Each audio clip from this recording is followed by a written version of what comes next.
Thanks.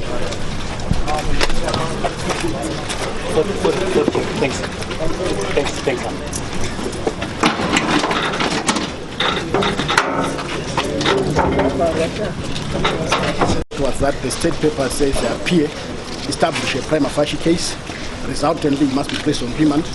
And since this is a third schedule offence, in lighter terms, it's a serious offence of subverting a constitutionally elected government. We've been advised to apply for bail at the High Court. And when do you expect to do that? We shall file by Monday, first thing in the morning. So in the meantime, what happens to Pastor? He remains in custody, is remanded in custody until such time that the High Court releases or any other court releases him on bail or by way of any order of court. He remains in custody.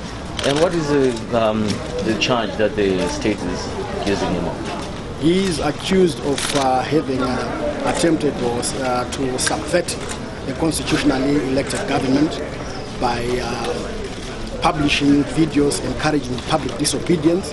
And the second charge being that on 15 September he mobilized the entire world to go to New York to embarrass the President of the Republic of Zimbabwe and ask him to resign.